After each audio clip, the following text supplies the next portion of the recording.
Monsieur le Président, Monsieur le Vice-président, pendant des semaines, vous avez saturé l'espace public des Auvergnats et des Rhône-Alpins avec des encarts publicitaires qui affirmaient « Auvergne-Rhône-Alpes, la région la mieux gérée de France, selon la Cour des comptes ». J'insiste, selon la Cour des comptes. Vous me connaissez, j'ai donc écrit à Didier Migaud, premier président de la Cour des comptes, pour lui demander à quel endroit de son rapport se trouvait cette appréciation. Il m'a répondu, elle est là la réponse, qu'il n'en était rien, que la Cour des comptes ne classe pas les collectivités et ne porte pas de jugement de valeur. Je le cite, « Si l'ensemble des constats fait l'objet d'une synthèse, celle-ci n'a pas pour autant vocation à établir un quelconque classement entre collectivités de même nature. » Que dit alors le rapport de la Cour des comptes ? Il constate que vous investissez plus année après année. Quand il s'agit d'investissements sur le développement des routes, sur l'utilisation de l'hydrogène pour la mobilité individuelle, ou encore d'investissements pour des hôtels 5 étoiles ou des terrains de golf, ou pour des canons à neige artificiels, quand dans le même temps d'ailleurs les investissements sur la transition écologique et l'adaptation au changement climatique sont quant à eux en baisse, on comprend vite que le plus n'est pas le mieux. Il constate aussi, ce rapport de la Cour des comptes, que vous baissez plus les dépenses de fonctionnement. Mais au-delà de quelques petites économies utiles, sur lesquelles nous aurions d'ailleurs pu vous suivre, qui ont rapporté quelques millions d'euros à la région, pour atteindre les 300 millions d'euros de baisse de fonctionnement, il vous aura fallu, tout le monde l'a dit, sabrer dans les services rendus aux habitants. Même le Césaire l'a dit. Plus de suppression de formation pour les chômeurs et pour les entreprises qui en bénéficient derrière avec l'acquisition de compétences. Plus de suppression de guichets, de gares, de trains du quotidien. Bref, plus d'austérité.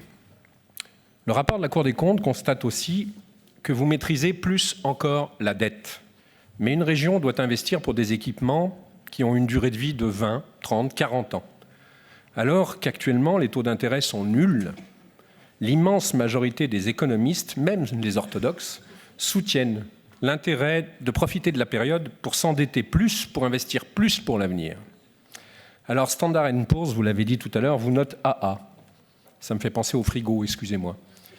Permettez-nous de ne pas considérer que c'est l'alpha et l'oméga de la bonne gestion d'une collectivité. Vous confondez en fait mieux et plus. Vous mélangez qualité et quantité. La Cour des comptes aurait d'ailleurs aussi sans doute pu juger que notre région sera celle qui aura le plus augmenté ses dépenses de communication et de promotion. Bien qu'il soit très difficile de le lire dans les documents budgétaires, c'est bien caché. En revanche, tous les habitants de la région en sont bien sûr témoins. Alors quand vous faites de la publicité en confondant mieux et plus, en confondant qualité et quantité, j'analyse que vous faites de la publicité mensongère. Nous présenterons donc des amendements qui n'ont pas pour objet de faire du plus, mais de faire du bien, B-I-E-N. Les habitants de notre région n'attendent pas plus de projets inutiles, destructeurs de leur environnement et de leur santé. Ils n'attendent pas plus de fractures, pas plus de boucs émissaires, pas plus de division entre les territoires, entre les groupes humains, ce qui caractérise une partie de votre mandat. Ils attendent plus de bien vivre, plus de liens, L-I-E-N, du lien entre les territoires, du lien entre les groupes humains. Ce sera le fil rouge de nos amendements. Permettez-moi de conclure par une citation non pas d'un grand auteur, mais de ma grand-mère.